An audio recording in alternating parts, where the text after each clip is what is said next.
But every time I kind of eat a bunch of trash like that, it almost gets it out of my system a little bit. I've heard this get it out of your system 100 times. It doesn't work. It doesn't work with anything. Coach Greg, in today's video, Sam Sulek, 59 days out, has a 5,400 calorie cheat day, of which he consumes everything and anything he wants, mostly sugar, sweets, and so on. Upon waking up, he has gained 5 pounds. Was this a mistake? Does he know what he's doing? And what does his coach say? Let's get right into it. Somebody in this vehicle may have slammed a cheeky little 5,400 calorie refeed last night. And so he's not calling it a cheat, he's calling it a refeed. His typical diet is about 2,500 calories. He upped it to 5,400 calories, which is a 2,900 calorie surplus. That is not a refeed. That is a full-blown cheat. That's binging, if you will. A 9-serving bag of Mike and Ike's may or may not have been eaten, a Christmas edition Reese's cup. 9 bags of Micah Dykes, Christmas Carol chocolate bar, the list goes on and on. There is a legitimate purpose of a refeed. You're dieting down very well, very consistently. You get to a point where you've been flat for a little while, you've reached a new low weight. And so he says this was actually for a reason. He was starting to get flat. He had reached a new low in body weight. His training wasn't going that well, and so he needed to up his calories. I agree with every single thing that he said, except for the part about adding 2,900 calories in a single day. When you have a refeed, it doesn't have to be an all-you-can-eat buffet. To the same extent, when you go on a diet, you don't have to eat absolutely nothing. I mean, I was watching The Biggest Loser 4-day documentary, and I couldn't believe the amount of dieting that these guys were doing, losing over 200 pounds in 6 months, over a pound every single day. And so it's all about balance. You want to slowly lose the weight. Maximum, you want to lose 1 to 2 pounds of fat a week so that you don't lose any muscle. And so when you go on a refeed, you don't want to add in 2,900 calories. That's almost 1 pound of fat, 3,500 calorie surplus, a pound of fat. And so rather than having one refeed, of which I'm calling it a cheat, why not have 3? Hear me out. What makes more sense? You're dieting really strictly, you're suffering, you're eating nothing but chicken breasts, lettuce, and so on. And then for the next 3 days, because, well, you've really earned it, you've dieted so well, you add a 1,000 calorie surplus to each of 3 days. Imagine how fun those 3 days are going to be. An extra 1,000 calories? Are you kidding me? That is a lot of food. In comparison, you have all 3 of those 1,000 calories in one sitting, a bunch of Micah Dykes and so on. When in doubt, spread it out. Remember that. But within reason, you can throw some stuff in there like that. And I would not call that cheating on the diet in at least a long-term progress. Well, he did use the word within reason, and when you more than double your calories, that is not within reason. And so if you're dieting, please don't try this. Sam is a different breed. He's an IFBB bro, and last I checked, he's not 100% natural, and so he has ways to lose his body fat, but perhaps for you, you do not, and so do not copy this. Because the diet's still being stuck to, right? And the goals are still being achieved. And so what I would ask you to do is to have a 500 to a 1,000 calorie refeed and see, was it enough? If it was, you go back to the diet and you continue on. If it wasn't, you add it in for a second day or maybe even a third. But what you don't do is binge your face off in one single meal, having a bunch of Micah Dykes, as you really don't need it. That last prep, every time I had a freaky day like that, I had a couple.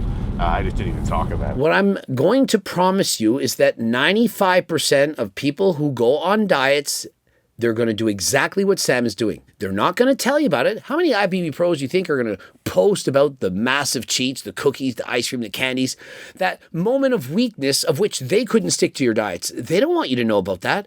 They want you to think all they eat is chicken, broccoli, and rice, and that somehow they're better than you, they're tougher than you, that they're stronger than you, have more willpower than almost anybody. They want to act like they're Mike Israetel. You've never met anyone with as much willpower as me. The truth is, this is bullshit. And people they actually know it. And so what I'm trying to convince you to do is to exercise balance throughout. If you diet too hard, of which Sam has been doing, his 2,500 calorie diet, it's too low. What is my proof of that? The fact that he had a 2,900 calorie cheat. If he wasn't dieting too hard, perhaps eating 2,800 calories, he wouldn't have needed to do that. He would have had more food each and every day, and he would have kept more muscle while on his diet. He's already under 230 pounds, and he's got 59 days left to go. His weight class is 228. And so, frankly, he's already down to his weight class, but yet he has 59 more days to diet. And so what do you think's going to happen? Come show day, he's going to be far below the weight cap, and he's not going to be big enough to compete at the Arnold's and do any damage against really good competition. But every time I kind of eat a bunch of trash like that, it almost gets it out of my system a little bit. I've heard this get it out of your system 100 times. It doesn't work. It doesn't work with anything. Oh, my New Year's resolution, I'm not going to drink at all. And so New Year's Eve, I'm going to drink like a fish. I'm going to get hammered. I'm going to have 15 drinks of alcohol. It doesn't get it out of your system. You're hungover the next day. You don't want to drink. And the next weekend, you're going to want to do it again. These get it out of your system plans, they don't work. What does work is exercising balance, moderation, and doing something that you can maintain for the rest of your life. This is why I would recommend you get my freaking cookbook, Cookbook 3.1, all the delicious and amazing recipes. You eat them year round. You don't have to go on a diet for 3 months and then go off the diet. You just eat from the book for life. It's that simple. It really couldn't be any easier. Well, I guess it could be easier.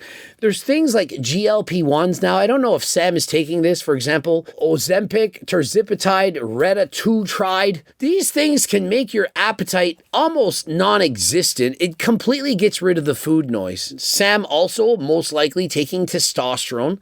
And so if you're someone out there and you're trying to lose weight or put on muscle, remember, you might want to go and check out Algo RX to go and get your blood work done. Perhaps you need HRT, you might need enclomiphene, Cialis, telmisartan, and the list then goes on and on. Various peptides to help you to lose weight and control your appetite with no gatekeeping. Pharmaceutical, prescribed by doctors, all legal. If that sounds good to you, code Greg, 10% off. But remember, you don't need to go to AlgoRx. You can do whatever you want. You can go on a diet. You can get the cookbook. You can get GLP Max, 28% reduction in appetite, or why not just Turk Builder Max, GO2 Max. There's so many supplements that can help you. But of course, the number one thing you can do is to put the freaking fork down and do some cardio. Lift some weights, and please be healthy. But the main change now is I woke up like 5 pounds heavier than yesterday morning.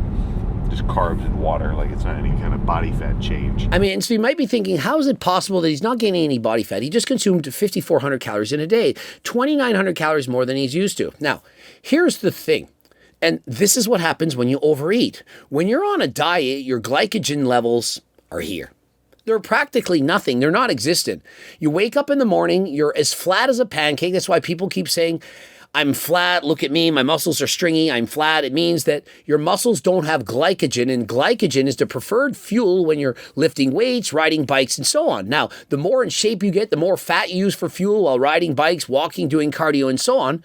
But for the average person, you get up and your body's going to want to use some carbs for energy to walk around, lift weights, go to work, all those things. Now, if you consume 2,900 calories of extra food from carbs, and so that amounts to about 725 extra grams of carbs. And so what's happened is all of his muscles are full, overfull with glycogen. Each gram of carbs stored with 3 grams of water.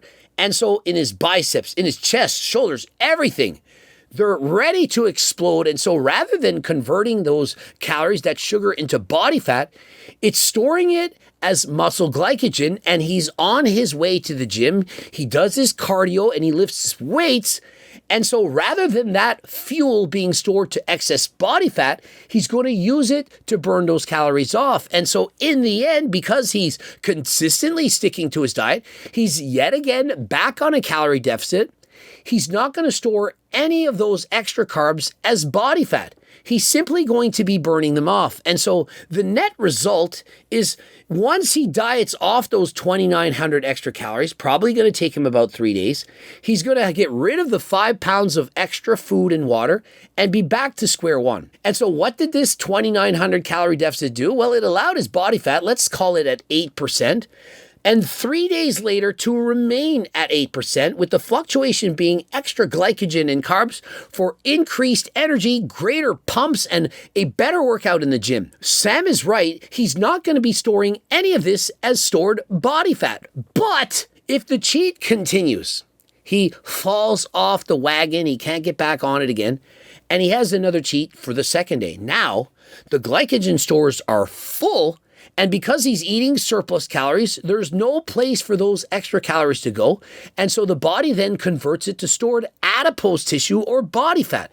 And that is how you become obese. It's not from one single cheat, it's from multiples back to back over a period of time. Those surplus calories that you consumed have no choice but to be stored as body fat. And so unless you're going back on a diet, you're reducing your calories, you're doing a ton of cardio, the extra calories that you consume can and will be stored as excess body fat. Look at the condition of Sam Sulek's back, the Christmas tree, the striations. Sam is peeled. Now, he's not quite where he needs to be for showtime, but he's still got 2 months in order to get shredded. And so my personal opinion is Sam is actually ahead of schedule. He's leaner at this far out than he needs to be. And so that justifies him adding in those extra calories, as it's going to allow him to maintain his body fat for approximately 3 more days. And trust me, he's more than 3 days ahead of schedule. And so I most likely believe Sam is going to cheat on his diet in the future yet again. That is the freakiest pump, I can't say of my life, because this is only cool because I'm lean. And so Sam is ecstatic. He's saying it's perhaps one of the freakiest pumps of his life. He cannot believe it, and it's coming from those extra sugars. Sam cannot believe how good he looks right now. The carbs are working exceedingly well. Everything is as he wants. If I'm gonna eat anything as like a refeed, it is going to be in your best interest to lean on the carb side of things. Sam brings up a good point. If you are going to have a refeed meal, a cheat, if you will, it's better to rely on carbohydrates versus fats. And the reason for that is if you consume, let's say, 200 extra grams of fat, 1,800 calories, 300 grams of fat, 2,700 calories, the fat is not going to store glycogen in your muscle. And so what would be the point? Yeah, you're eating extra calories, but you're not getting the carbs to give you that prime condition pump. It's every once in a while. Don't be fooled. A lot of guys will talk about a refeed, and then really the guy's just having a fucking cheat day, and he doesn't give a crap about his diet. And so Sam is warning you, don't do this very often, perhaps every 2 weeks at most. That refeed day, once you get the taste of those sugars, the candies, the treats, sometimes it's very hard to go back to your diet. You really don't miss what you haven't had sometimes. And so by adding in the Krispy Kreme donuts, the candies, all the desserts, you might not be able to go back to your diet. And so please, please be careful. 5% incline, 3 miles an hour. So I'm not really speed walking too much, just, regular brisk-ish. And then I got my heart rate like consistently tracked. He likes exercise in zone 2. It's slow, steady, consistent calorie burn. And his heart rate is somewhere between 133 and 135. Now remember, it takes a few minutes to build up to that. There's something known as cardiac drift. When you first start exercising, perhaps you're walking at 3 miles an hour at 5% incline as he is. It might take you a while to get to 133. And then eventually it's slowly going to drift a little bit higher. He notices if he takes his hands off of the treadmill, he's going to go up to 140, but with hands on, it might only be 120. And so remember, you can track your intensity by your heart rate, and that ensures that you're not going too hard, too easy. And whether you go on a bicycle or a treadmill or whatever choice that you do, you can look at your heart rate and determine how hard is this really. My suggestion when walking on a treadmill is rather than walking on the flat, put it up to 15 degrees as it burns double the calories on 15 degrees as it does on 0. Now, obviously, 5% is going to be more than at 0, but it's not double. A 154-pound person walking at 3 miles an hour will burn 300 calories per hour walking flat, 600 going up an incline, and so it can make a very significant difference. And remember, you don't have to walk as fast. Walking 1.5 miles an hour, which is an extremely slow Grandma Josephine walking pace, burns the same amount of calories as 3% on the flat. Less wear and tear on the joints and knees and so on. And so if you are in fact running, walking briskly, my recommendation, walk uphill. 135 for that 45 minutes. That's about it. Enough that I'm doing something, but not so much that I'm sitting here like huffing and puffing level cardio. And so remember, steady state, zone 2, not high intensity. He's not trying to fatigue his legs.